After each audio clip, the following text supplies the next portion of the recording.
You're about to learn the 5 words that could be the difference between walking away free and spending the night in jail when police ask if you have a gun. What I'm going to share isn't some clever trick. It's a constitutional right that most gun owners completely forget to use when it matters most. And here's the scary part. Even legal gun owners who've done nothing wrong are talking themselves into criminal charges every single day because they don't know what to say. Listen, if you're a responsible gun owner who wants to protect yourself legally, you need to subscribe right now. This channel breaks down real legal scenarios that could happen to you tomorrow. Hit that subscribe button because what's coming next could literally save you from a felony charge. I'm serious. Let me paint you a picture. You're driving home from the range. You've got your legally owned firearm secured in your vehicle, exactly how your state requires.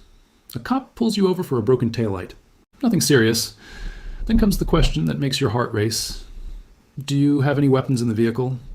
Here's what most people do. They panic and word vomit. They say, "Yes, officer, I have a gun in the trunk, but I have a permit, and it's unloaded. And I was just at the range, and I'm a legal owner." You think you're being helpful? You think honesty is the best policy, and you've just made the officer's job of searching your vehicle 1,000 times easier. Now, before you think I'm telling you to lie to police, stop right there. I'm not. Lying to police is a crime. But here's what nobody tells you. You have a constitutional right to remain silent. The Fifth Amendment isn't just for criminals. It's for everyone, including you. So what are these 5 magic words? Here they are. I don't answer questions. That's it. 5 words. Not rude, not confrontational. Just a clear statement that you're exercising your right to remain silent. And you can add this if you want to be extra clear. I want my lawyer. Here's why this matters so much. Let's say you tell the officer you have a gun. Even if you're legal, even if you have every permit under the sun, you've just given consent for a deeper investigation. The officer now has reasonable suspicion to extend the stop. They can ask more questions. Where are you coming from? Where are you going? Can I see the gun? Can I run the serial number? Each question is another chance for something to go sideways. Maybe the serial number takes 20 minutes to run and you're sitting on the side of the road. Maybe your permit renewal is 2 days overdue and you didn't even realize it. Maybe the gun was a gift from your uncle and you have no idea it was reported stolen 15 years ago in another state. Suddenly, your helpful honesty just created a nightmare scenario. Now I know what you're thinking. But don't some states require you to disclose if you're carrying? Yes, some do. About a dozen states have duty to inform laws. If you're in one of those states, you do have to tell an officer you're armed, usually right at the beginning of the interaction. But here's the critical part. Duty to inform means you state the fact. I am armed. That's it. You don't have to answer follow-up questions. You don't have to explain where it is, what kind it is, why you have it, or give your life story. After you inform, you go right back to those 5 words. I don't answer questions. Because even in duty to inform states, you still have Fifth Amendment rights for everything else. Let me tell you about a real case. Names changed for privacy. Guy named Marcus gets pulled over in Texas. Officer asks if he has weapons. Marcus says yes, tells him about the pistol in his glove box, mentions he has a license to carry. All legal. Officer asks if he can secure the weapon during the stop. Marcus says, sure, trying to be cooperative. Officer opens the glove box and finds the gun. He also finds a bottle of prescription pills that belong to Marcus's girlfriend. Now Marcus is being questioned about the pills. Are they his? Whose are they? Does he know it's illegal to possess someone else's prescription medication? Marcus is scrambling to explain. The pills aren't his. His girlfriend left them there. He forgot they were even in there. But now the officer is suspicious. Why is he nervous? Why is he explaining so much? The stop that should have been a warning for a broken taillight turns into a drug investigation. Marcus ends up arrested, spends the night in jail, has to hire a lawyer, and fights charges for months before they're finally dropped. All because he answered questions he didn't have to answer. Here's the part that shocks most people. Police are allowed to lie to you. They can say, it'll be easier if you just tell me, or I'm going to find out anyway, or honest people don't have anything to hide. None of that changes your rights. You still don't have to answer. Wild fact. Studies show that about 70% of people who watch legal advice videos never subscribe to the channels helping them. Don't be that person. If this information is valuable, prove it matters by hitting subscribe. You'll get more real legal knowledge that actually protects you. Do it now. Let's talk about what actually happens when you use those 5 words. First, understand this. Some officers will respect it immediately. They know the law. They'll say, okay, no problem, and move on with whatever they were doing. Others will push back. They might say you're being difficult. They might act offended. They might pressure you. None of that matters. Here's your script for the entire interaction. Officer asks about weapons.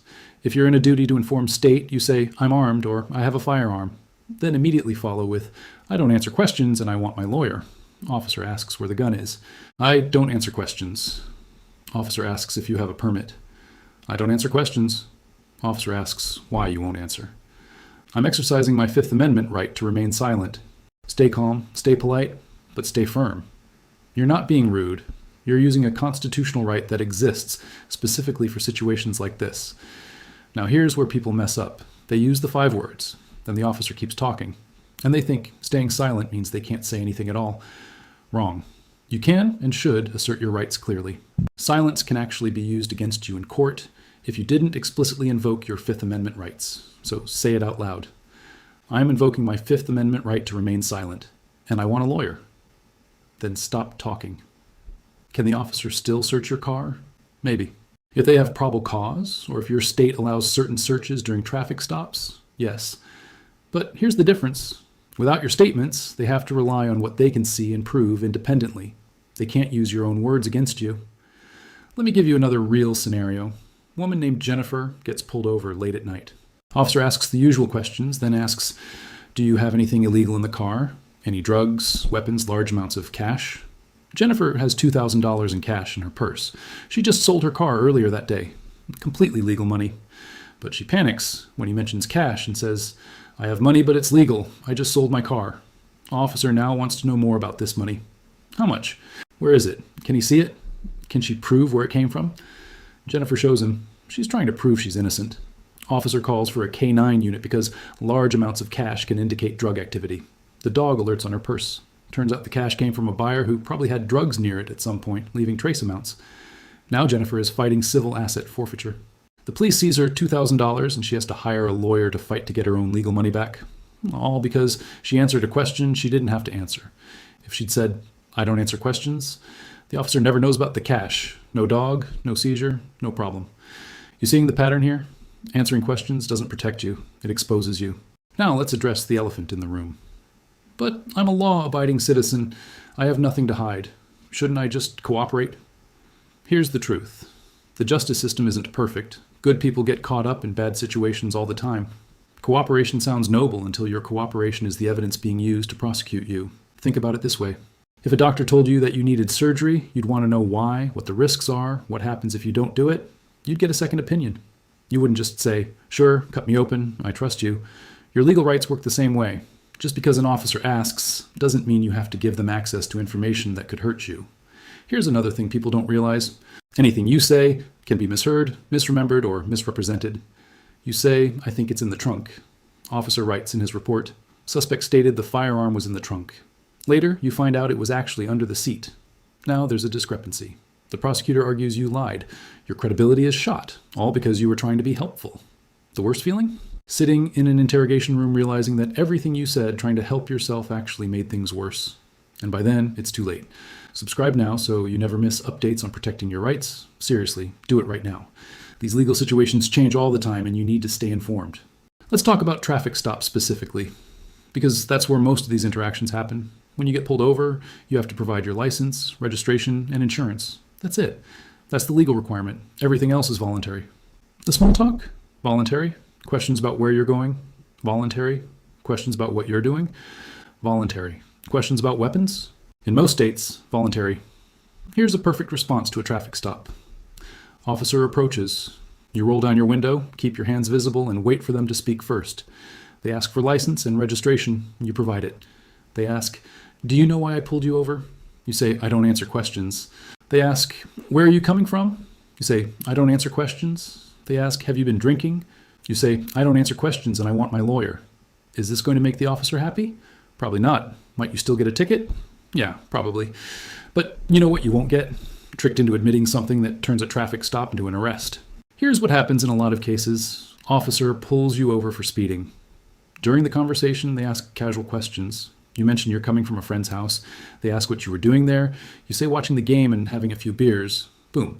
Now they have reasonable suspicion for a DUI investigation, field sobriety tests, breathalyzer. Even if you're under the limit, you just spent 2 hours on the side of the road because you answered questions. Or here's another one. Officer asks if you have weapons. You say yes and explain you were a collector and you just bought a new rifle at a gun show. Officer asks if you bought anything else. You mention you also picked up some ammunition. Officer asks how much. You say a few thousand rounds because it was a good deal.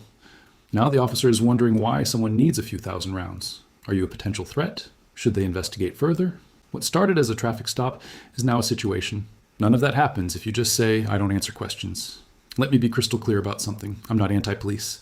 Most officers are doing a hard job in trying to keep people safe, but their job is to investigate and enforce laws. Your job is to protect yourself legally. Those two things can conflict, and when they do, you need to know your rights. Think of it like this. But if you freeze up and don't use them when it counts, this whole video was pointless. So here's your action step. Tonight, practice in the mirror. Say, I don't answer questions 20 times. Say, I want my lawyer 20 times. Make it muscle memory. And if you're in a duty to inform state, look up your exact legal requirement right now. Know exactly what you have to say and what you don't. Don't let fear or the desire to seem cooperative trick you into giving up your rights. You're not being difficult, you're being smart. You're protecting yourself the way the Constitution says you're allowed to. And if you haven't subscribed yet, do it right now. Support this channel that's giving you information that could change your life. Hit subscribe, turn on notifications, and I will see you in the next video where we are breaking down exactly what to do if police ask to come inside your house. Quick legal note. This is educational content based on general legal principles. It is not personal legal advice for your specific situation. Laws vary by state and circumstances. Always consult with a qualified attorney in your jurisdiction for advice about your particular case. Thanks for watching. Now go practice those 5 words. Your future self might thank you for it.